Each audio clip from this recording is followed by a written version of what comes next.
Hola a todos. Bienvenidos de nuevo al programa. Soy vuestro anfitrión, Danny Haifong.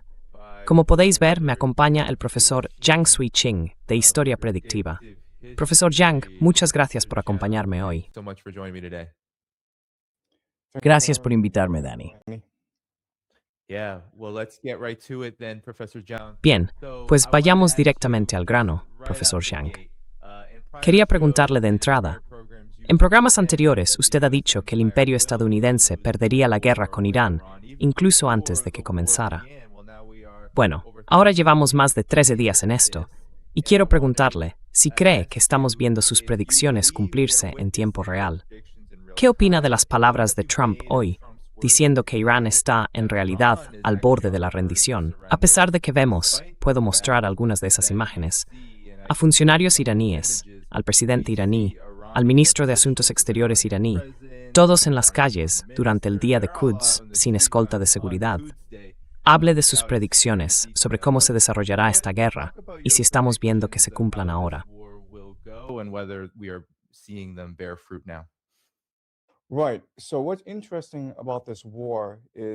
Bien, lo interesante de esta guerra es que los estadounidenses e iraníes tienen estrategias diferentes y, por tanto, viven en realidades políticas distintas.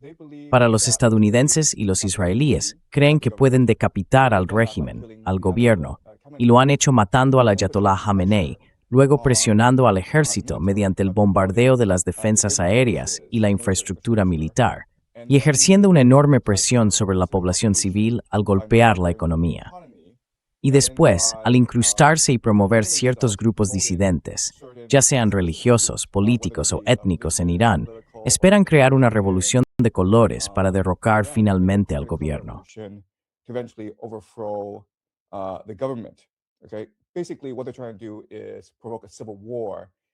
Básicamente, lo que intentan hacer es provocar una guerra civil en Irán.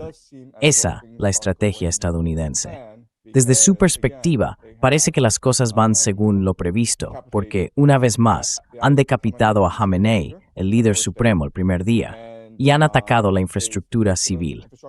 Destruyeron esos depósitos de petróleo en Teherán. Quizá hayas visto las imágenes de nubes negras y cielos oscuros sobre la ciudad en los últimos días. También están imponiendo un embargo a la economía iraní, así que creen que todo va según el plan. Se habla de que están armando a los insurgentes. Desde la perspectiva iraní, su estrategia es muy diferente. Entienden que la base misma del imperio estadounidense es en realidad la economía global.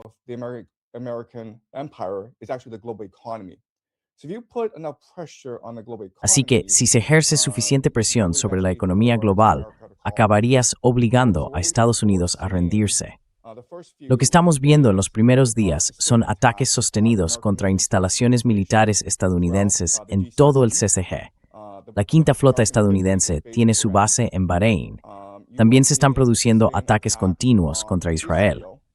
En los primeros días, el principal objetivo de Irán era en realidad degradar las defensas aéreas tanto de los israelíes como de los estadounidenses, básicamente dejarlos ciegos. Y según los informes, parece que los iraníes han logrado este objetivo, lo que significa que la mayor parte del inventario de interceptores ha desaparecido y que estas defensas con misiles Patriot ya no son relevantes en este conflicto. Además, lo que resulta aún más significativo es que gran parte del sistema de radar está ahora agotado, lo que implica que básicamente con drones Shahed de $10,000, Irán puede causar un daño tremendo al CCG y a Israel.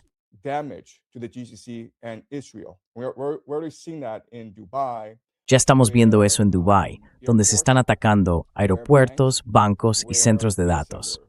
Ahora bien, una gran ventaja que tiene Irán y que los estadounidenses no tienen es que los iraníes son capaces de calibrar sus ataques. Lo que quiero decir con esto es que los estadounidenses simplemente entran con una estrategia de impacto y pavor. Intentan destruir la mayor cantidad de cosas posible. En cambio, los iraníes tratan de identificar cuáles son los puntos de presión en el CCG. Así que lo que intentan hacer es separar al CCG del imperio estadounidense. Están tratando de provocar inestabilidad dentro de estos distintos reinos, ya sea Bahrein, los Emiratos Árabes Unidos o Arabia Saudí. Básicamente están intentando provocar un levantamiento civil contra estas monarquías del Golfo.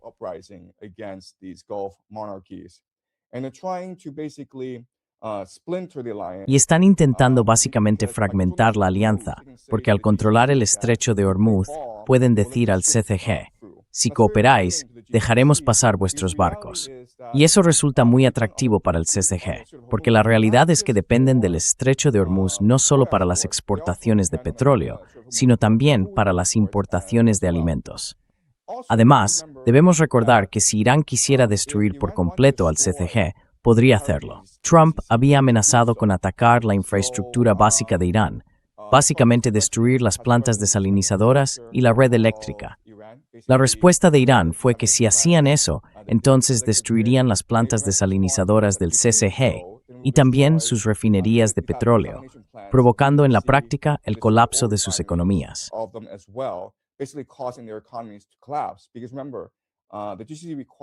Porque recordemos que el CCG depende de plantas desalinizadoras para aproximadamente el 60% de su suministro de agua dulce, lo que significa que no tiene una fuente orgánica de agua dulce. Irán tiene muchas más ventajas que Estados Unidos en esta guerra. Por estas razones, en realidad, creo que desde una perspectiva militar, Irán cuenta con más ventajas. Desde una perspectiva política, la diferencia es abismal, porque esta guerra es extremadamente impopular en Estados Unidos. Aproximadamente 3/4 partes de los estadounidenses no apoyaban un ataque contra Irán. Y ahora que la guerra ha comenzado, cada vez más estadounidenses están confundidos acerca de la estrategia y el propósito de esta guerra. Y el propio Trump no ha logrado articular una estrategia clara.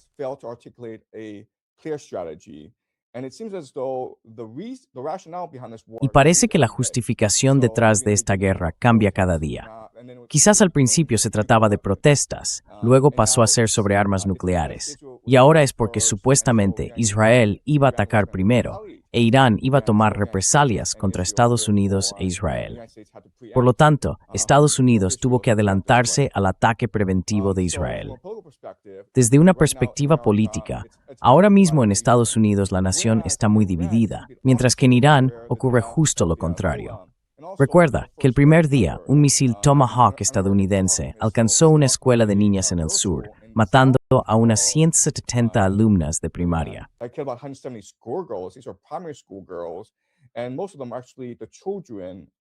Y la mayoría de ellos son en realidad hijos de miembros de la Guardia Revolucionaria Islámica.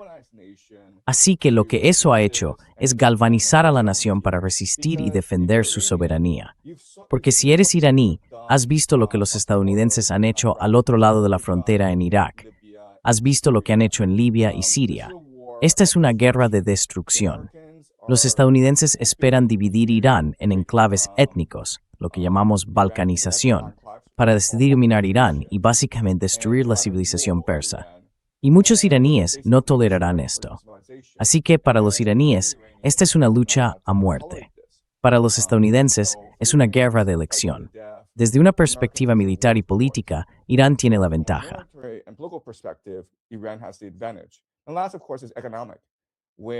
Y por último, por supuesto, está el aspecto económico, donde la economía estadounidense depende en gran medida del CCG. De hecho, se podría argumentar que el CCG es esencialmente la pieza clave del imperio estadounidense, porque lo que hacen es vender petróleo en petrodólares y luego reciclar esos petrodólares en el mercado bursátil estadounidense. Y por supuesto, las monarquías del Golfo hacen eso porque Estados Unidos les proporciona protección militar. Pero, como sabes, el primer día en que comenzó esta guerra, lo que sabemos es que esas bases militares estadounidenses fueron abandonadas. De hecho, los soldados se cambiaron a ropa civil y se escondieron en hoteles, y por eso Irán estaba atacando esos hoteles. Así que estas 12 monarquías se ven ahora obligadas a reconsiderar su vasallaje al imperio estadounidense. Lo que estamos viendo, creo, es en gran medida el colapso del imperio estadounidense.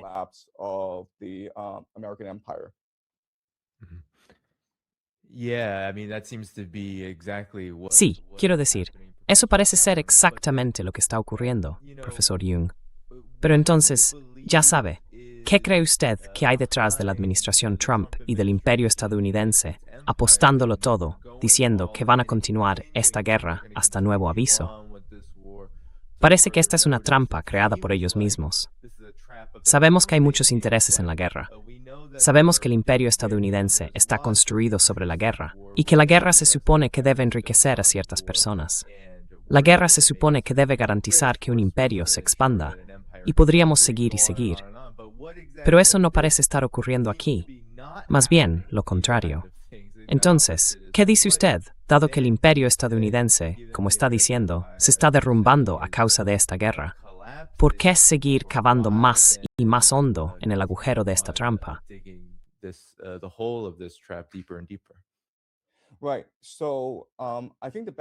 Bien, creo que la mejor explicación de por qué comenzó esta guerra y por qué está progresando de la manera en que lo hace es una combinación letal y tóxica de soberbia y desesperación.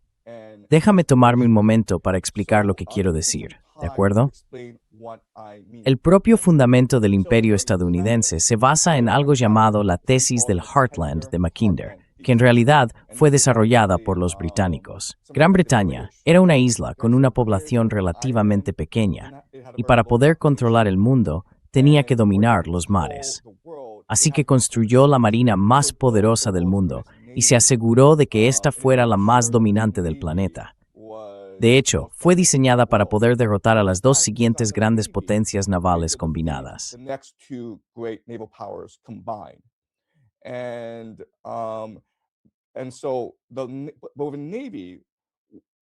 Así que la marina, una marina, es inútil contra una potencia terrestre. El gran temor de los imperialistas británicos era que surgiera una gran potencia en el corazón euroasiático, básicamente Europa y Asia. En aquel momento, había varios candidatos que podían haber unificado el corazón euroasiático y creado un sistema comercial continental que anulara el poder naval británico. Estamos hablando del siglo XVIII, por cierto. Los candidatos eran el Imperio Otomano, los franceses, los alemanes y los rusos, esas cuatro grandes potencias. Y eso fue lo que en última instancia condujo a las guerras napoleónicas.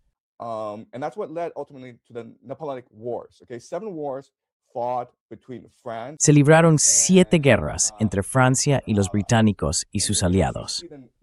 En realidad, se puede considerar que las guerras napoleónicas fueron en última instancia una guerra económica y comercial, ya que Napoleón quería crear un sistema de comercio continental, y los británicos se negaron a permitírselo, porque eso significaría el colapso de la economía británica. Los británicos contaban básicamente con una máquina de imprimir dinero infinita llamada Banco de Inglaterra.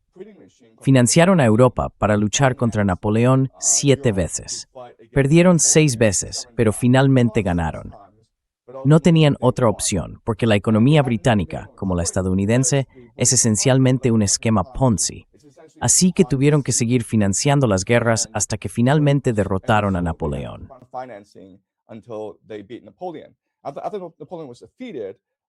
Después de que Napoleón fuera derrotado, Gran Bretaña se convirtió en la hegemonía mundial y centró su atención en intentar dividir y conquistar Alemania y Rusia.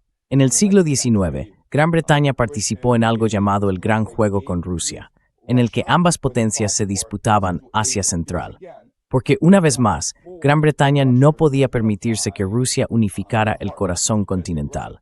Si Rusia lo lograba, podría construir un sistema ferroviario que permitiera que todo el comercio se realizara dentro del continente y se extendiera luego hacia África y Oriente Medio.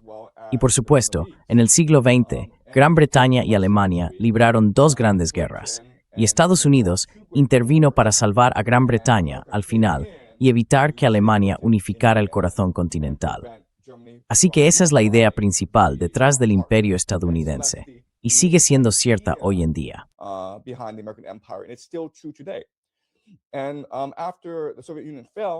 Después de la caída de la Unión Soviética, Estados Unidos tuvo ese momento unipolar en el que pudo extender su imperio por todo el mundo. Ese imperio realmente llegó a su fin en 2022, cuando Putin invadió Ucrania.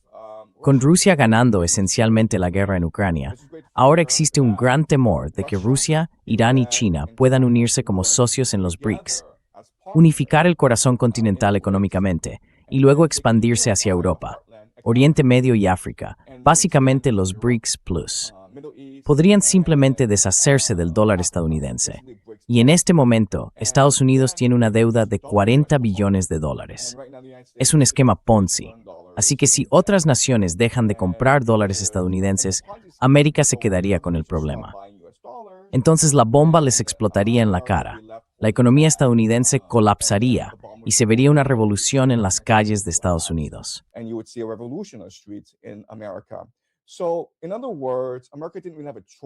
En otras palabras, Estados Unidos ni siquiera tenía otra opción que impedir que Irán, Rusia y China formaran una alianza en el corazón continental. Ahora bien, el problema de un imperio es que cuando se vuelve desesperado, toma decisiones absurdas. Y la razón de ello es la arrogancia, la creencia de que uno es invencible. Estados Unidos desarrolló esa arrogancia principalmente porque durante los últimos 20 años pudo hacer lo que quisiera en Oriente Medio. En 2003, a Estados Unidos le bastaron exactamente 2 semanas para arrasar Irak, con muy pocas bajas y un enorme apoyo político interno. Así que Estados Unidos simplemente cree invencible.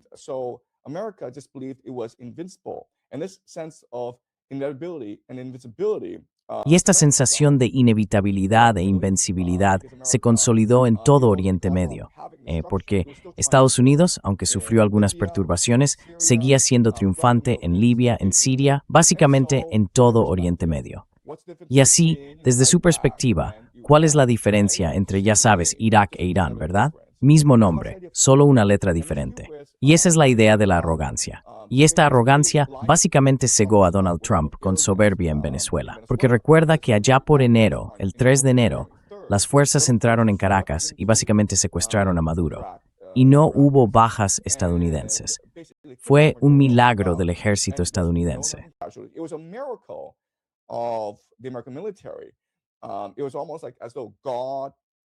Era casi como si Dios estuviera de su lado. Y eso hizo que Trump se volviera extremadamente arrogante, probablemente convenciéndose de que podía hacer lo que quisiera, porque contaba con el ejército más poderoso del mundo. Así que básicamente ordenó la invasión, el ataque a Irán, creyendo que un golpe de decapitación el primer día haría que el régimen colapsara, ya que era tan odiado por el pueblo. Recuerda que también había protestas en Irán en ese momento, así que fue un grave error de cálculo, causado por una combinación letal de soberbia y desesperación. Soberbia porque el imperio pensaba que era invencible, y desesperación porque sentía que no tenía otra opción que iniciar esta guerra para mantener su hegemonía en todo el mundo.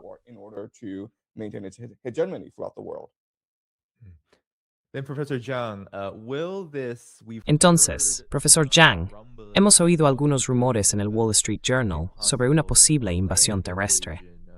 Tropas estadounidenses que serían enviadas para intentar tomar la costa, especialmente en medio de la crisis del estrecho de Hormuz. Al mismo tiempo, la Marina de Estados Unidos afirma que no puede escoltar a los petroleros. Hay informes, aún no confirmados, de que el USS Lincoln tuvo que retirarse porque fue alcanzado y de que el USS Gerald Ford sufrió incendios misteriosos. Y por supuesto, los petroleros que fueron derribados sobre Irak en las últimas 24 horas. Pero, ¿cree usted que las tropas estadounidenses entrarían en Irán para invadir? Y si es así, ¿podría aplicar la teoría de juegos para explicárnoslo?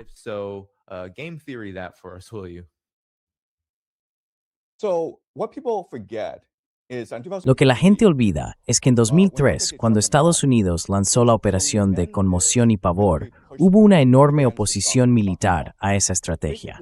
Donald Rumsfeld, que era secretario de Defensa en ese momento, y su adjunto, Paul Wolfowitz, creían que Estados Unidos podía intervenir con poder aéreo y muy pocas tropas terrestres, decapitando rápidamente al régimen al destruir sus centros de mando y control.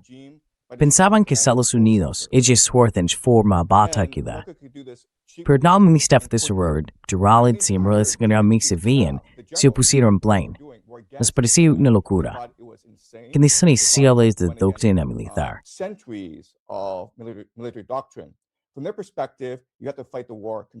Desde su perspectiva, hay que librar una guerra de forma conservadora si se quiere ganar. No se puede jugar con la guerra.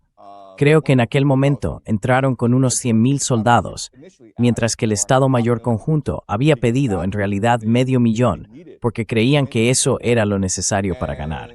Se convirtió en una lucha política, y al final Rumsfeld y Wolfowitz se impusieron. Su apuesta dio enormes dividendos. Y desde entonces Estados Unidos su política de impacto y pavor. El problema con el impacto y pavor, sin embargo, es que la gente olvida que en 2003 Irak no tenía defensa aérea. No tenía una forma real de defenderse de una invasión estadounidense.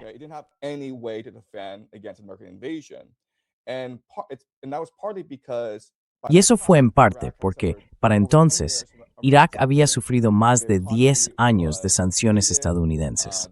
La economía estaba agotada, la población desmoralizada y los soldados apenas cobraban. Así que no tenían mucha defensa aérea. Y cuando se aconsejó a Saddam Hussein que reforzara las defensas aéreas, su respuesta fue, básicamente, escucha, si los estadounidenses vinieran a por mí, estarían eliminando al principal adversario de Irán en Oriente Medio. Still no ocurre. Y si Xumanin no reices femenium de todos más, ¿de acuerdo? Ese era su razonamiento. Y permanente lógico razonó.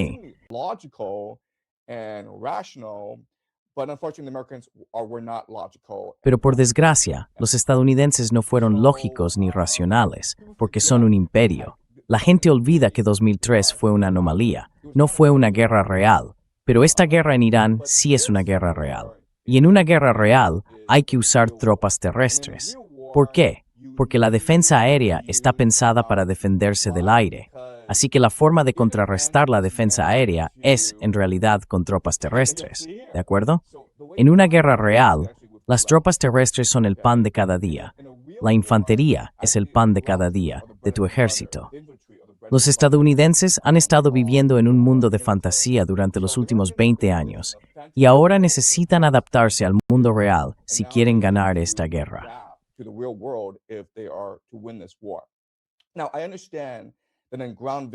Ahora bien, entiendo que una invasión terrestre sería un suicidio político en Estados Unidos porque la guerra no es muy popular. Y siendo sinceros, Donald Trump tendría que instaurar un reclutamiento nacional para conseguir los 500,000 soldados de combate que necesitaría para una invasión terrestre. Y, por cierto, 500,000 es solo el mínimo indispensable. Probablemente harían falta 2 millones de tropas si se quisiera librar esta guerra de forma adecuada, ¿de acuerdo? Así que 500,000 es lo que están proponiendo, y eso requeriría un reclutamiento nacional para alcanzar esa cifra. ¿Puedes imaginar la oposición política en Estados Unidos si eso llegara a ocurrir?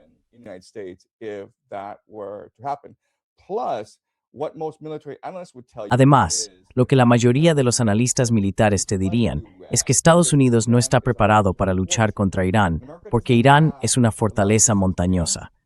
Estados Unidos no tiene las cadenas logísticas, la capacidad de fabricación ni el inventario necesarios para lanzar una invasión terrestre de varios años contra Irán desde múltiples frentes.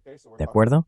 Así que estamos hablando de que sería necesario controlar el estrecho de Hormuz y luego entrar desde el este, el oeste y el norte.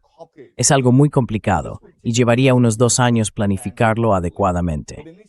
Pero en esos 2 años, Irán recibiría suficiente ayuda de los rusos, los chinos y otros para prepararse correctamente para esa invasión terrestre. Por lo tanto, habría que hacerlo lo antes posible, antes de que Irán pueda recuperarse por completo de esta guerra.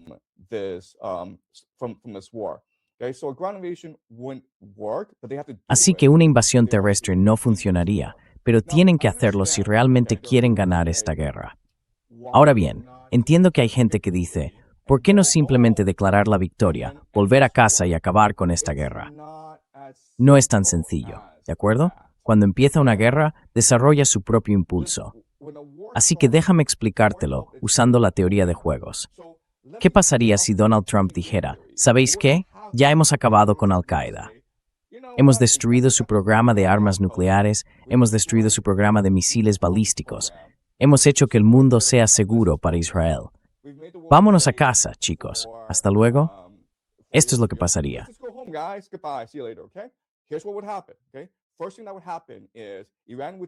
Lo primero que ocurriría sería que Irán diría a las naciones del CCG: oye, los estadounidenses vinieron y destruyeron nuestro país. La mayor parte de nuestra infraestructura civil y militar ha desaparecido. Necesitamos reparaciones. O nos pagáis reparaciones o iremos a invadiros, ¿de acuerdo? Y las naciones del G7 dirían: pero nosotros no hicimos nada. Y los iraníes responderían: ¿sabéis qué? Lleváis mucho tiempo albergando bases estadounidenses. Les permitisteis usar vuestro espacio aéreo para atacarnos. Además, sois quienes estáis financiando esta guerra por vuestras inversiones en la economía estadounidense. Así que, si las naciones del G7 se negaran a pagar reparaciones, Irán provocaría levantamientos civiles en esos países.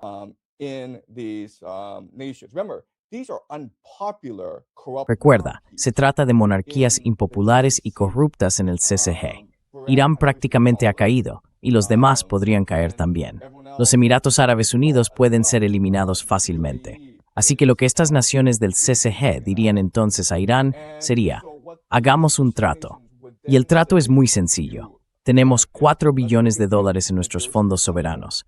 Vamos a ayudarte a financiar la reconstrucción de tu nación.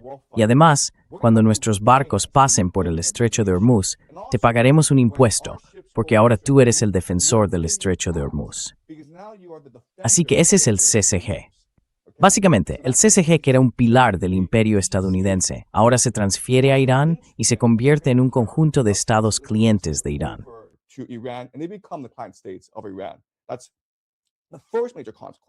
Esa es la primera gran consecuencia. La segunda gran consecuencia es que si eres Japón o Corea del Sur, durante mucho tiempo has estado comprando bonos del Tesoro de Estados Unidos a un precio inflado.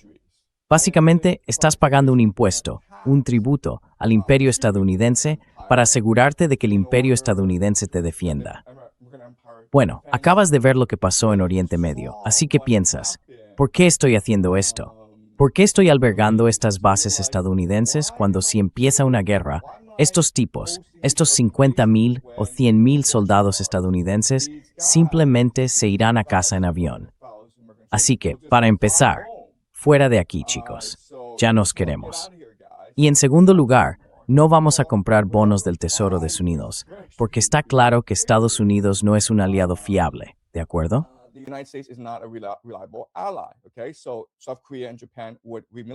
Así que Corea del Sur y Japón se remilitarizarían y básicamente se convertirían en economías mucho más autosuficientes y dejarían de comprar bonos del Tesoro de Estados Unidos. Entonces Europa diría: ¿por qué estamos luchando otra vez esta guerra en Ucrania?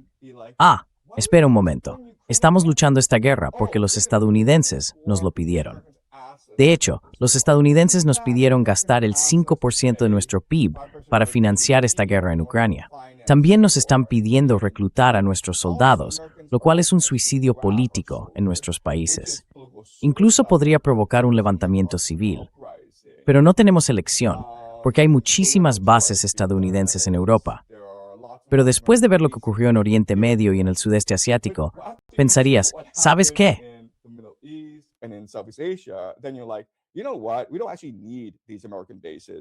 En realidad, no necesitamos estas bases estadounidenses. Así que, ¿por qué nos vais a casa, de acuerdo? El imperio estadounidense es expulsado de todas partes. Se ve obligado a cerrar la mayoría de sus bases en el mundo. Y vosotros decís: vale, bien, nos iremos a casa. ¿No fue eso lo que dijo Trump al principio? América primero. Hacer América grande otra vez. Olvidémonos del resto del mundo. Centrémonos en el hemisferio occidental. Pero no es tan sencillo. Porque recordad que Estados Unidos es un esquema Ponzi que depende de que el resto del mundo compre dólares estadounidenses. Mientras el resto del mundo compre dólares estadounidenses, el esquema Ponzi puede continuar. Una vez que Japón, China, Corea del Sur, Europa y el CCG dejen de comprar dólares estadounidenses, ¿qué ocurre?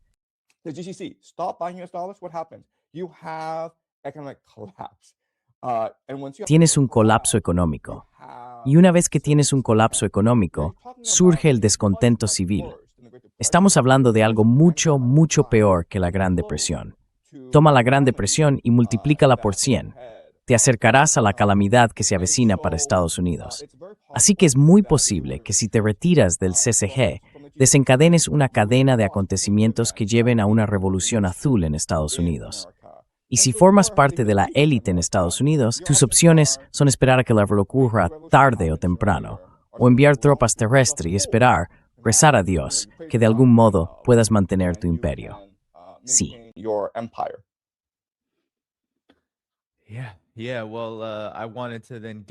Sí, bueno, quería llegar a cómo crees tú que dadas estas posibilidades, se desarrollará realmente para nosotros, especialmente en cuanto al impacto en el mundo con esta guerra. Sabes, llevamos muchos años hablando en este programa sobre la aparición de un nuevo orden mundial que no esté dominado por la hegemonía estadounidense. ¿Cómo ves que esta guerra y sus consecuencias afecten al mundo en general, teniendo en cuenta que no es solo una guerra regional, sino que se ha convertido en una guerra global, una guerra mundial, en muchos aspectos? Y has hablado de que esto no es solo un preludio, sino en realidad parte de un escenario de Tercera Guerra Mundial en el que ya estamos.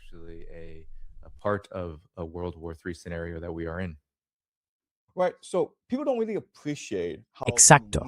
La gente no aprecia realmente lo único y lo insostenible que fue el momento unipolar estadounidense. Piénsalo. Un estadounidense promedio, simplemente alguien de clase media, puede, cualquier día de la semana, desayunar aguacates de México, vino blanco de Chile, reservar un vuelo por internet y volar muy barato a las Maldivas para pasar una semana de vacaciones, pagando todo en dólares estadounidenses. Puede ir a Europa en verano, usar internet y comunicarse con personas de todo el mundo.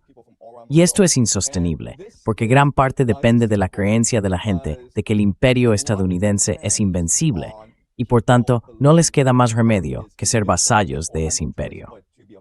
Eso es lo que sostiene este momento unipolar.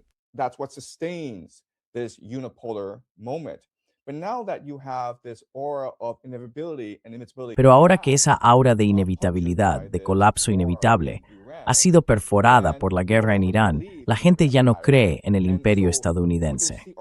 Así que lo que verás son tres grandes tendencias en los próximos 5 a 10 años. Y sinceramente, las naciones más dispuestas a adoptar estas tres tendencias serán las que emerjan del viejo imperio con más vitalidad, ¿de acuerdo? La primera gran tendencia es la desindustrialización y la deurbanización. Lo que quiero decir con eso es que resulta un poco absurdo que tengamos tantas megaciudades en todo el mundo. Piensa en cuántas ciudades hay con 10 millones o más de habitantes. Es absurdo, incluso estúpido, porque dependemos de la comida para vivir.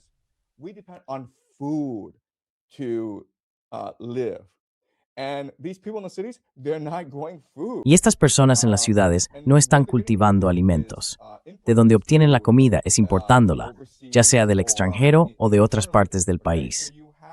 Así que básicamente hay una especialización de la agricultura en todo el mundo, donde una nación se dedica solo a una cosa, a un cultivo comercial, ya sabes, a cultivar plátanos o aguacates, lo que sea. Pero eso es realmente una tontería. Solo puedes hacerlo mientras tengas petróleo barato, porque el petróleo barato te proporciona los fertilizantes para cultivar alimentos, pero también te permite transportarlos por todo el mundo. Pero, de nuevo, todo se basa en el petróleo barato. ¿Qué pasa cuando el petróleo barato se acaba? Pues que tienes problemas con el suministro de alimentos, ¿de acuerdo?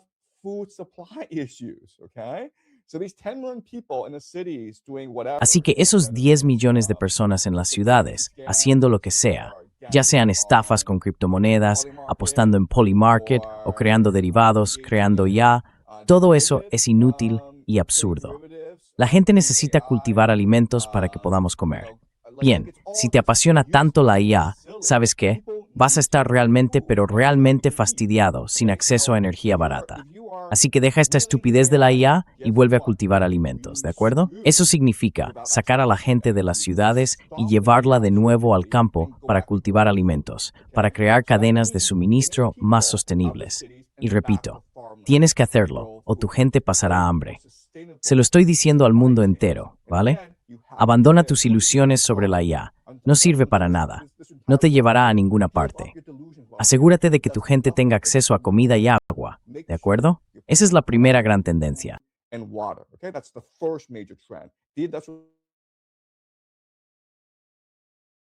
Professor Zhang, it seems like we've Profesor John, parece que le hemos perdido. Usted dijo, asegúrense de prepararse para cultivar alimentos. Céntrense en la comida.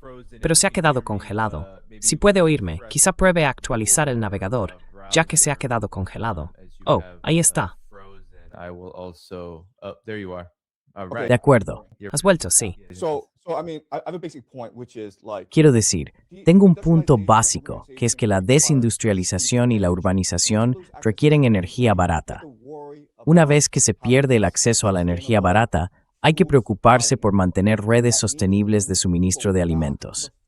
Eso significa trasladar a la gente de nuevo al campo para cultivar alimentos con el fin de alimentar a la población.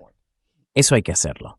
Ese es mi primer punto. Mi segunda tendencia, la segunda tendencia que es muy importante, es la idea de la remilitarización, lo que significa que en el futuro la gente va a luchar por los recursos.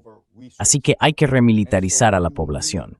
Y lo que esto significa, en última instancia, es el regreso del nacionalismo y en algunos casos incluso el regreso del fascismo, porque la forma en que se moviliza a la población, la forma en que se les convence de sacrificar sus vidas por el bien común, es a través del nacionalismo.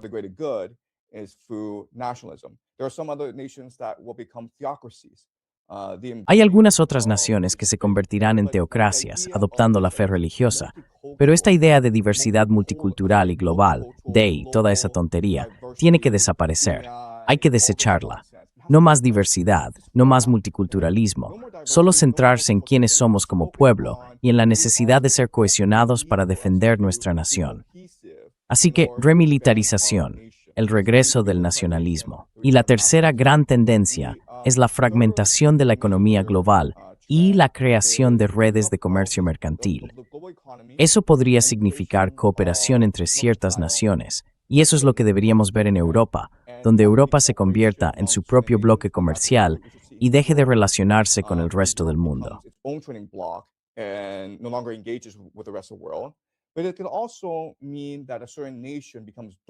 Pero también puede significar que una determinada nación se vuelva dominante en una región e imponga allí su voluntad. Veo a Israel persiguiendo algo llamado el Proyecto del Gran Israel y siendo capaz de controlar el comercio en todo el Mediterráneo, Oriente Medio y África. En Asia Oriental habría competencia entre Corea del Sur, Corea del Norte, Vietnam, Japón y China por los recursos. Necesitarían crear sus propias cadenas de suministro independientes, especialmente Japón. Japón, en este tipo de escenario, es el más desfavorecido porque no tiene suficientes recursos para alimentar su economía manufacturera avanzada. Así que podríamos ver un Japón muy agresivo y remilitarizado en los próximos meses.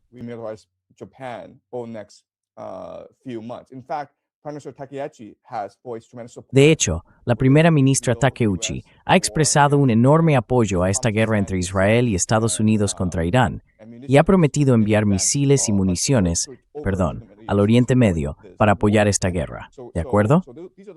Así que estas son las tres grandes tendencias que deberíamos observar en los próximos meses. Países que adoptan políticas más desindustrializadas, países que abrazan el nacionalismo y países que intentan crear sus propias cadenas de suministro independientes. Y la ironía, por supuesto, es que las naciones que más se han beneficiado de la globalización serán las que en realidad tengan más dificultades para adaptarse al nuevo mundo. Y eso incluye, por supuesto, a Estados Unidos, China y Alemania. Sí, de acuerdo.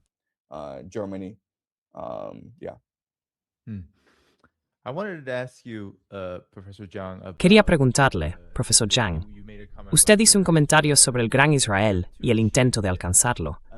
¿Dónde cree que se encuentra ese proyecto ahora, dado que Irán no parece estar al borde del colapso? Su gobierno parece bastante intacto, e incluso Occidente en su conjunto lo está admitiendo. Creo que Europa está ahora mismo al teléfono con Irán, intentando llegar a un acuerdo para que sus buques de carga y comerciales puedan transitar por el estrecho de Hormuz. Pero además, Israel está en intensos combates con Hezbollah, y parte del proyecto del Gran Israel también incluiría Irak. Estamos viendo la resistencia a derribar aviones cisterna de reabastecimiento, así que ciertamente hay oposición a esto. Y ni siquiera hemos hablado todavía de Yemen. ¿Qué podría pasar si se cierra Bab al-Mandeb? Entonces, ¿qué opina usted sobre la situación actual del proyecto del Gran Israel y cómo podría desarrollarse en los próximos días y semanas? Okay, so Israel is a very De acuerdo, Israel es una nación muy difícil de entender por su teología, por su comprensión de su lugar en el mundo. Se llaman a sí mismos el pueblo elegido de Dios. Así que, desde una perspectiva israelí, si eres un extremista religioso, esta guerra va según el plan de Dios. ¿Cómo se logra el proyecto del Gran Israel? Pues se logra eliminando a Estados Unidos de Oriente Medio y básicamente destruyendo al CCG. En última instancia, para alcanzar el proyecto del Gran Israel, también habría que ir contra Turquía y Egipto. Porque si miras un mapa, el Gran Israel en realidad se extiende desde el Nilo hasta el Éufrates. Irán no forma parte del Gran Israel. Iran is actually not part of Greater Israel. Okay, so in other words, these religious extremists. Así que, en otras palabras, estos extremistas religiosos quieren que esta guerra en Oriente Medio avance, que acelere el proyecto del Gran Israel, que según ellos es lo que Dios les prometió a través de su antepasado Abraham. Desde una perspectiva israelí, el verdadero objetivo de esta guerra no es derrotar a Irán. De acuerdo, se quiere debilitar a Irán, pero no es realmente factible para un país pequeño derrotarlo. Entonces, ¿cuáles son los verdaderos objetivos militares? Pues en primer lugar, destruir el imperio estadounidense y expulsar a los estadounidenses de Oriente Medio. También destruir Arabia Saudí, porque parte de su territorio está incluido en el proyecto del Gran Israel, y arrastrar a Turquía a esta guerra, ya que el sur de Anatolia, Turquía, también se considera parte del proyecto del Gran Israel.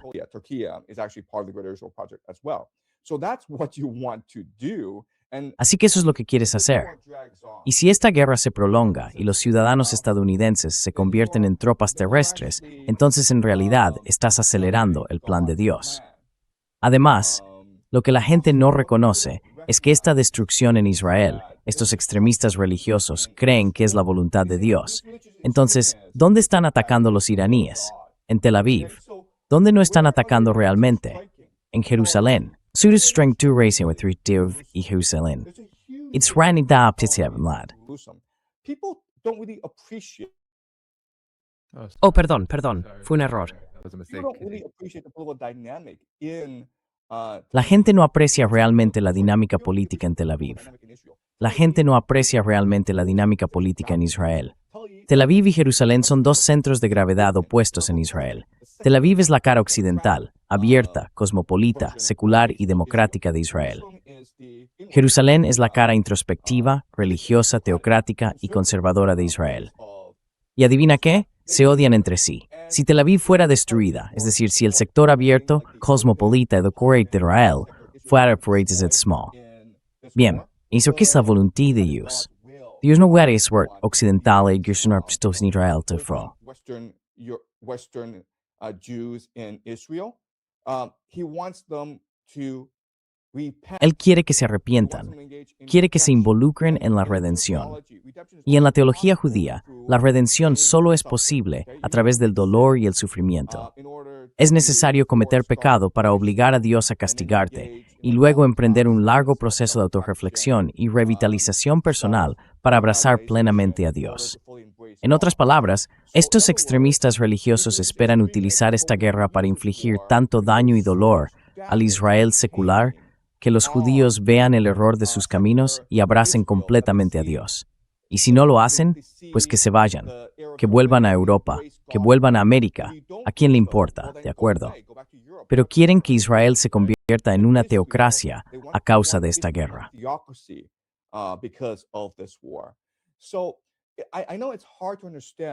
Así que sé que es difícil de entender, porque la mayoría de nosotros no somos religiosos. Y cuando oímos esto, pensamos que es una locura. Pero, por desgracia, ahora mismo los fanáticos religiosos tienen el control del aparato de seguridad nacional, el ejército de Israel. Quieren utilizar esta guerra para acercar al pueblo judío a Dios, y creen que al hacerlo acelerarán la llegada del Mesías y darán paso a la era mesiánica. Así que, desde su perspectiva, todo va según lo previsto, y tienen algunas sorpresas preparadas para el mundo. Por ejemplo, la mezquita de Al-Aqsa, que convirtió esta guerra en Bukra. may be destroyed in this war.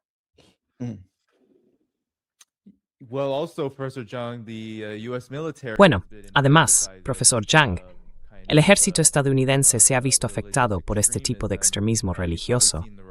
Probablemente haya visto los informes. Más de 200 quejas presentadas ante la Fundación por la Libertad Religiosa Militar por parte de tropas estadounidenses que afirmaban que se les había dicho que esta guerra formaba parte del plan divino de Dios. Hubo múltiples referencias al libro del Apocalipsis, al Armagedón y al regreso inminente de Jesucristo a causa de esta guerra. Así que ya sabe, creo que mucha gente está interesada, profesor Chang, en conocer su opinión sobre cómo ha ocurrido esto, este auge del extremismo religioso que estamos viendo. Y cuando hablamos de Israel y por supuesto del occidente colectivo, la situación empeora cada vez más, contrariamente a cómo la gente suele percibir a Irán, en realidad. Me pregunto, ¿cómo cree usted que eso afecta no solo a esta guerra, sino también al mundo? Ahora que el fin de la dominación unipolar de Estados Unidos se hace mucho más evidente a través de este conflicto.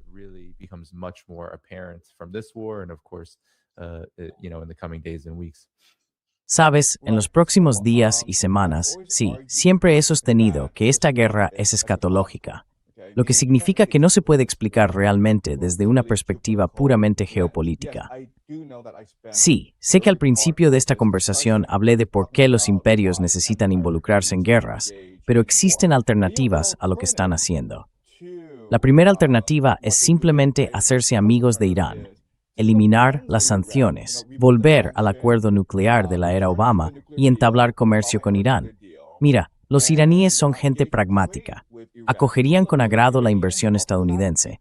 Acogerían la oportunidad de vender su petróleo a Estados Unidos. Esa es la primera opción. Pero si no quieres hacer eso, también puedes optar por una estrategia de estrangulamiento económico. Básicamente, imponer un embargo a Irán.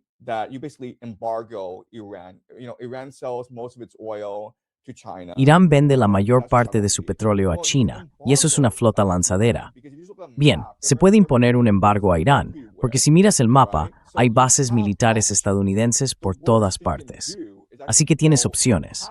Lo peor que puedes hacer es realmente ir y atacar a Irán, porque entonces te encuentras en una situación en la que estás perdiendo la guerra y te ves obligado a enviar tropas terrestres si quieres ganar. Y ya hemos hablado de por qué eso sería suicida, militar, económica y políticamente. Entonces la pregunta es, ¿por qué eligieron la peor opción? Es escatológico. Hay personas en Estados Unidos, estas sociedades secretas, diferentes sociedades secretas, que creen en esto. Creen que una guerra en Oriente Medio, una vez que empiece, desencadenará una cadena de acontecimientos que finalmente conducirá al fin del mundo, al fin de los tiempos.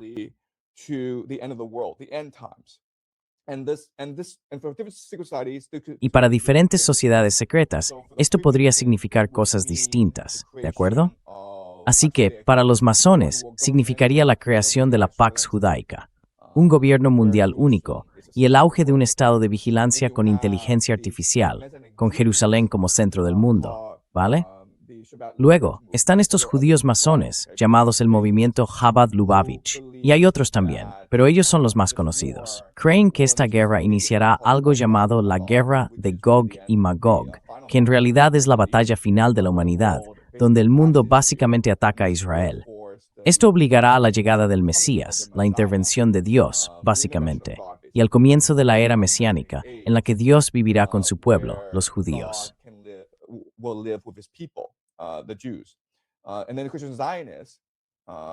Y luego los sionistas cristianos creen que esta guerra iniciará la guerra de Gog y Magog, y entonces Jesús regresará para salvar a Israel de sus enemigos. Después, todos los cristianos que creen en Jesús serán arrebatados al cielo antes de que Jesús inaugure el milenio, la era mesiánica. Y entonces llegará el día final del juicio. Bien, entiendo que esto suena un poco disparatado, pero quiero decir, la mayoría de la gente en este mundo resulta ser religiosa. El sionismo cristiano representa aproximadamente una cuarta parte de la población de Estados Unidos. Ya sabes, existe este movimiento llamado Cristianos Unidos por Israel, unos 7 millones de miembros, y su único objetivo es asegurarse de que los políticos estadounidenses contribuyan a provocar el fin de los tiempos. Y estas son las personas que en realidad están financiando esos asentamientos en Cisjordania, que claramente van en contra del derecho internacional, ¿verdad?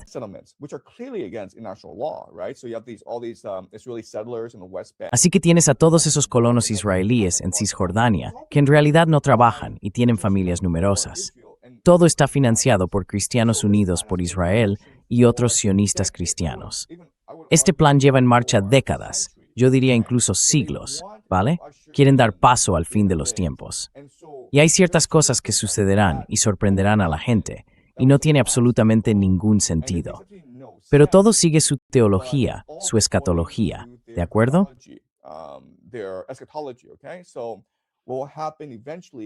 Así que lo que acabará ocurriendo es que la mezquita de Al-Aqsa será destruida. Y de hecho ha habido debates en las redes sociales sobre cómo sucederá esto. Básicamente, la idea es que durante los últimos años se han estado realizando excavaciones arqueológicas bajo la mezquita de Al-Aqsa, que por cierto es el tercer lugar más sagrado del Islam. Así que los cimientos de la mezquita de Al-Aqsa son muy inestables.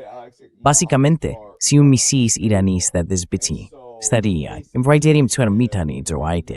pero por supuesto escupará a los iraníes. Entonces habrá demolición controlada de la mezquita de Al-Aqsa, ¿de acuerdo?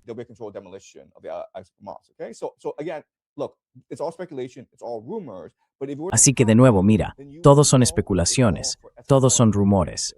Pero si llegara a suceder, entonces sabrás que todo tiene fines escatológicos.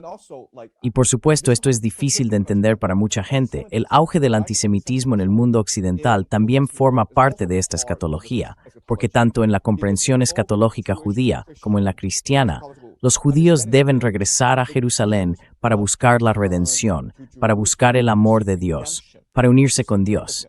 Y eso básicamente significa traer de vuelta la diáspora judía a Jerusalén. Ahora bien, como sabes, la mayoría de los judíos, muchos judíos en el mundo occidental llevan vidas muy cómodas. Son muy prósperos.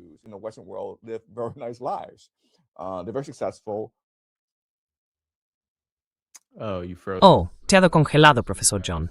Dijiste que tienen mucho éxito. ¿Puedes volver?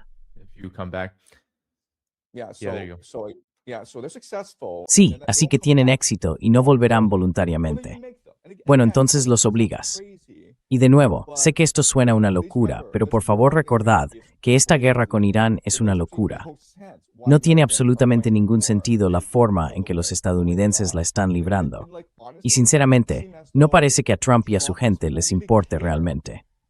Su respuesta a la creciente impopularidad de esta guerra en Estados Unidos podría ser instaurar un reclutamiento nacional.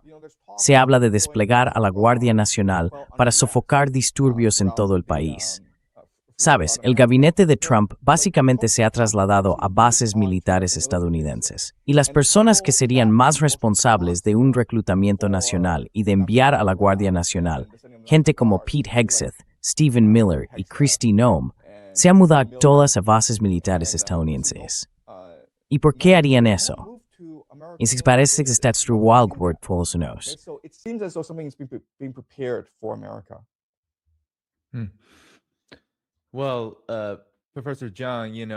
Bueno, profesor Chang, lo que está describiendo aquí, me pregunto cómo entra eso en conflicto con el capital entonces.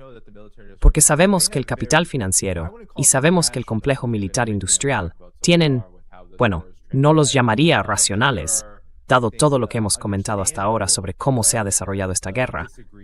Pero existen, creo, desacuerdos comprensibles y contradicciones irreconciliables que mantienen con el gobierno iraní, ya sea por querer mantener la hegemonía o por garantizar, como usted dijo antes, que Rusia, China e Irán no puedan unirse a nivel político, económico y militar.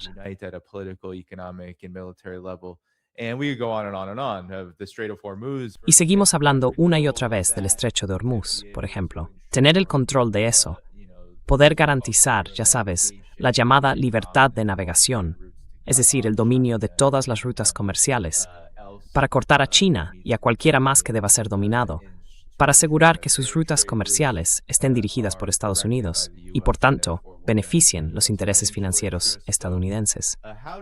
Entonces, ¿cómo choca o se alinea, o quizá ambas cosas, este desarrollo que estás describiendo? Ayúdanos a entenderlo, porque en muchos sentidos lo que describes podría muy bien entrar en conflicto con ello. ¿Cómo encaja todo esto?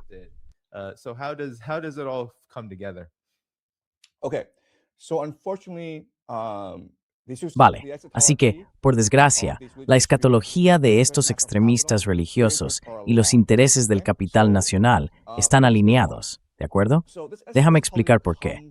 Esta escatología proviene de esos ocultistas que pasaron toda su vida leyendo la Biblia e intentando interpretar la providencia divina y la intención divina en ella, ¿vale? Ellos sienten que la Biblia es realmente la palabra de Dios y que Dios ha trazado un plan en ella. Así que, si somos capaces de interpretar correctamente este código, entonces comprendemos el plan de Dios y por tanto podemos llevarlo a cabo en nuestro mundo para acelerar el regreso de Dios. Y entre los ocultistas famosos del pasado se encuentra Isaac Newton. famous occultists in the past include Isaac Newton. People don't appreciate that he spent most of his life actually studying. La gente no aprecia que él pasó la mayor parte de su vida estudiando realmente la Biblia. Y ya sabes que crear a las leyes de la física fue en realidad solo una función, o una función secundaria, de su intenso estudio de la Biblia, porque intentaba comprender la mente de Dios. Bien, otro ocultista muy famoso es Stephanie Sevi, un ocultista moderno que falleció recientemente pero que fue extremadamente influyente, fue el rabino Schneerson, quien fue el líder mundial de algo llamado el movimiento Chabad Lubavitch. Bien, así que en realidad no necesitamos conocer a estas personas, solo sabemos que hay gente en las sombras que está planeando todo esto. Ahora bien, si no eres un ocultista, te interesa el movimiento de las estrellas. You're interested in the movement of the stars. You're interested in the grand scheme. Te interesa el gran esquema de la humanidad y por tanto tienes una visión de ciertos patrones históricos que van surgiendo. Bien, el mundo en el que vivimos, los patrones que están emergiendo a causa del imperio, así es como colapsan todos los imperios, y es algo que ellos comprenden, ¿de acuerdo? Pero desde su perspectiva, esto no es solo teoría de juegos ni simplemente la naturaleza de los imperios. Para ellos, creen que en realidad es algo intencionado. Así que, desde su punto de vista, no puedes cambiar realmente los acontecimientos, pero lo que sí puedes hacer es acelerarlos, ¿verdad? What you can do is accelerate events, right? So if an empire is collapsed and these empires Así que cuando los imperios colapsan, y estos imperios suelen tardar unos 20 años en colapsar, eso genera un enorme sufrimiento humano, ¿verdad? Mira el colapso del Imperio Romano. ¿Cuántas guerras, cuánta sangre se derramó por ello? Y ese colapso llevó a la Edad Oscura, ¿no? Unos 1000 años en los que la civilización tuvo que reconstruirse. Bueno, ¿por qué no acelerar el colapso de un imperio para construir un mundo mejor? ¿No sería una forma mucho mejor de hacer las cosas? Sí, causas mucho dolor y muerte al principio, a corto plazo, pero it's a task and physical, guys.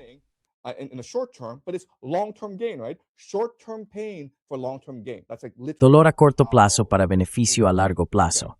Así es literalmente como piensan. Así es como piensan esos escatólogos u ocultistas. Ahora veamos el capital transnacional. Jeffrey Epstein, si lee sus correos electrónicos, estaba realmente muy interesado en los acontecimientos geopolíticos porque entendía que del caos geopolítico se puede ganar mucho dinero, ¿verdad? El famoso dicho es, cuando hay sangre en las calles, compra. Así que Jeffrey Epstein iba por ahí obteniendo información confidencial de personas juanas como Peter Mandelson. Espera, ¿es Mandelson? who was the sorry, is it Mendelsohn? And anyway, he was getting confidential information. De todos modos, estaba obteniendo información confidencial de muchas personas poderosas de todo el mundo para evaluar mejor cómo se desarrollarían los acontecimientos geopolíticos. ¿Vale? Así que el capital transnacional está interesado en la guerra, en la destrucción, en el caos, porque ese es el mejor momento para comprar, ¿no? Imaginemos que hay una guerra en Oriente Medio, o incluso una guerra civil en Estados Unidos, con mucha destrucción. Eso es estupendo para ti como capital transnacional, porque ahora puedes entrar y comprar recursos muy baratos, ¿verdad? Y cuanto más rápido ocurra esa destrucción, más beneficios podrás generar al final del día. So what we're seeing in the world Así que lo que estamos viendo en el mundo es una alianza masiva, una especie de gran alianza entre el complejo militar industrial, que es el que más se beneficia, esos escatologistas, esos ocultistas que quieren acelerar el fin del mundo, y esos capitalistas transnacionales que creen que cuando el mundo arde es la mejor oportunidad para comprar. De lo contrario, quiero decir, si eres capital transnacional y estás sentado sobre miles de millones de dólares, ¿qué compras? Porque el dólar estadounidense es una estafa, el mercado inmobiliario es una estafa, las criptomonedas son una estafa. Bueno, ya sabes, si destruyes el mundo, entonces puedes comprar esos recursos, derechos sobre el agua, derechos mineros, a precios realmente bajos.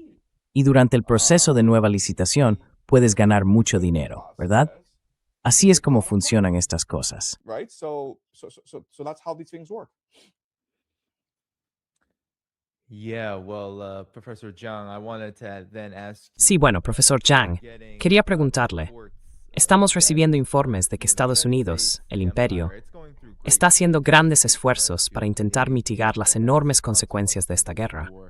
Han levantado temporalmente las sanciones a Rusia y han intentado inundar el mercado con reservas de 32 países que forman parte de la OIEA. Nada de eso está reduciendo los precios. De hecho, en los últimos días, casi ha vuelto a subir a $100 por barril.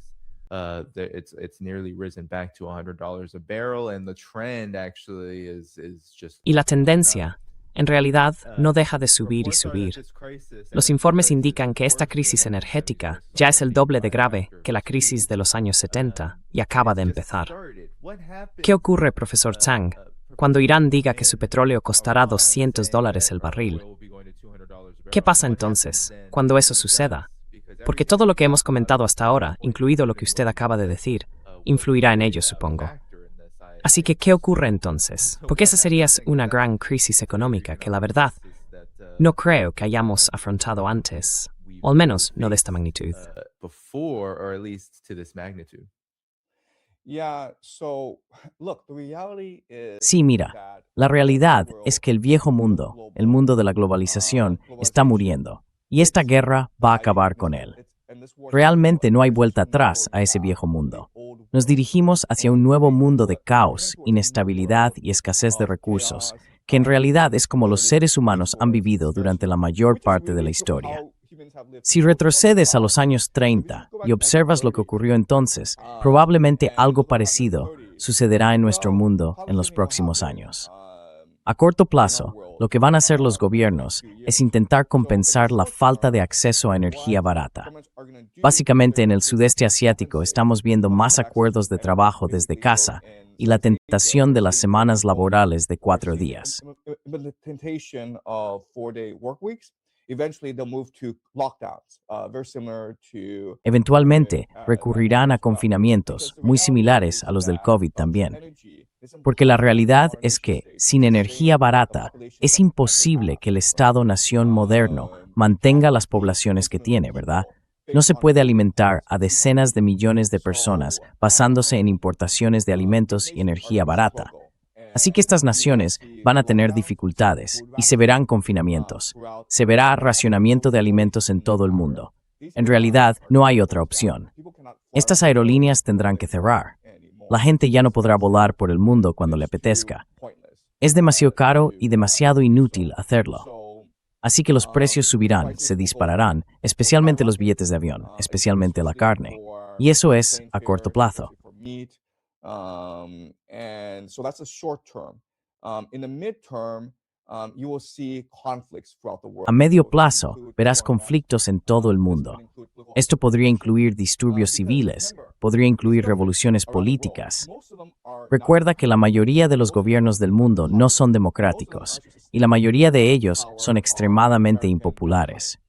Muchos se sostienen en realidad gracias al poder del imperio estadounidense, especialmente en el mundo islámico y en Sudamérica. Así que una vez que el imperio estadounidense se desvanezca, una vez que ya no pueda proporcionar un nivel de vida material, las poblaciones se rebelarán y verás surgir principalmente movimientos nacionalistas de derechas. Ya estamos viendo eso en Europa y será simplemente una tendencia natural. A largo plazo, verás una gran remilitarización y una profunda reestructuración de la sociedad. Remilitarization and a massive restructuring of society. Okay, so one thing that these nations need to resolve is Una de las cosas que estas naciones deben resolver es la crisis del envejecimiento, especialmente en Europa, el sudeste asiático, Corea del Sur y Japón. La nación que logre resolver primero la crisis del envejecimiento saldrá del caos venidero como la más dinámica. Creo que hay un país que podría tener una solución, y ese es Japón. ¿Por qué? Porque la crisis del envejecimiento allí es la más grave. Podría destruir la economía. Así que creo que lo que podría suceder es que Japón instituya un programa nacional de eutanasia.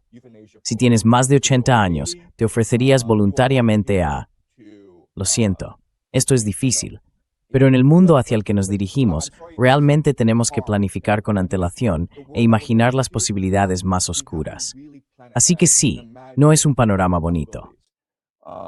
So yeah, it's not a pretty picture. Hmm. Yeah, what's so interesting, I was just looking at the rankings. Sí, lo que resulta tan interesante, estaba mirando las clasificaciones, es que dos de los países más grandes, supongo que contamos a Guyana como autosuficiente en alimentos, aparece en las clasificaciones internacionales, pero China y Vietnam ocupan el segundo y el tercer lugar. El resto de los países están muy por debajo. Estados Unidos, los países occidentales, muy bajos. Así que, en los tiempos más difíciles, será muy complicado para el occidente colectivo mantenerse por sí mismo. Y creo que por eso vemos, por ejemplo, en el occidente colectivo, en Estados Unidos, este tipo de extremismo que, como dices, complementa también el belicismo. Los intentos desesperados de básicamente hacer estallar el mundo son tan evidentes. Basically blow up the world are so salient, because I do think that there is this Porque sí creo que existe un verdadero impulso por parte de quienes controlan Washington, algunos los llaman la clase Epstein, para asegurarse de cubrirse las espaldas mientras el sistema que controlan sigue desmoronándose. Así que, profesor John, ¿algún comentario final? ¿Algo que quiera decir sobre la situación en Irán, la situación global en relación con ello, que quizá no hayamos mencionado hasta ahora? as it relates to it, that we might not have said so far. Right. So the Western nations, Exacto. Así que las naciones occidentales, Europa, Norteamérica, son las que más sufren en esta era de tribulación. Y gran parte de la razón es que durante los últimos 50 años, estas naciones han tenido las mejores vidas. Es decir, si eres un baby boomer, has tenido la mejor vida posible. Probablemente has vivido mejor que un emperador romano. Así que era un estilo de vida muy insostenible. Y estos baby boomers se aferran al imperio, porque es el imperio el que les dio todos esos beneficios mundanos. Están dejando un legado terrible a sus hijos y nietos, y sinceramente, no parece importarles.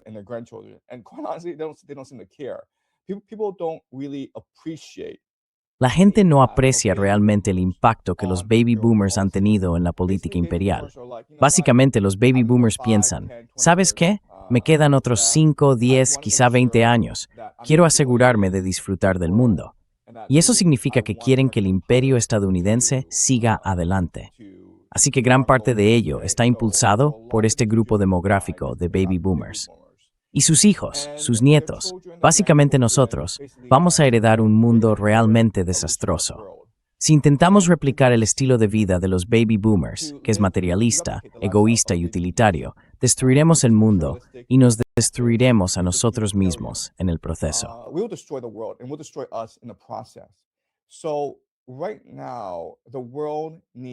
Así que, en este momento, el mundo necesita un despertar espiritual y abandonar el consumismo, el materialismo y el individualismo de la generación del baby boom y del imperio estadounidense que nos han llevado hasta este punto. Y realmente preguntarnos, ¿qué tiene sentido? ¿Qué nos da placer? ¿Qué nos hace felices? La respuesta, por supuesto, es la familia, la comunidad y el propósito. Así que, en esta era de tribulación, quienes tienen más posibilidades de sobrevivir son aquellos que se comprometen con el progreso de la humanidad, básicamente ayudando a sus vecinos, siendo abiertos, generosos y amables. No hace falta irse de crucero cada verano.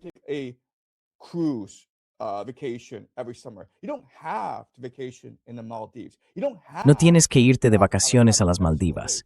No tienes que comer aguacate todos los días. Lo que realmente necesitas, lo que de verdad deseas, es amar a tus hijos y enseñarles a ser personas amables, abiertas y generosas. Lo que en realidad aporta felicidad y alegría es ayudar a tu vecino necesitado, ver a los demás en apuros y dedicar tu vida de forma altruista a su mejora. Así que este es un punto de inflexión para la humanidad, y quienes se aferren a una vida materialista, egoísta e individualista serán los primeros en caer en la depresión. Y quienes sean incapaces de un despertar espiritual no prosperarán en este nuevo mundo.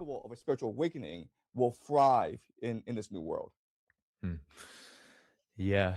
Well, Professor Zhang, it was great to have you back on the show. Sí, We'll have to sí. do it again soon. Bueno, profesor Zhang, ha sido un placer tenerle de nuevo en el programa. Tendremos que repetirlo pronto, a medida que las cosas vayan ocurriendo. Saldremos juntos de aquí. Quiero dar las gracias a todos los que han visto el programa hoy, a quienes han hecho un super chat y a quienes se han hecho miembros. Puedo revisar eso rápidamente, mientras os digo que tanto el Substack del profesor Chang como su canal de YouTube están enlazados en la descripción del vídeo más abajo, así que podéis echarles un vistazo cuando terminemos aquí. También tengo todos los enlaces de este canal, del Substack, Patreon y mucho más. Así que, gracias a todos por acompañarme. Siento que no hayamos podido responder preguntas. Vamos justos de tiempo. Aprecio muchísimo vuestro apoyo y, por supuesto, que difundáis el mensaje lo más posible, algo que podéis hacer dando al botón de me gusta.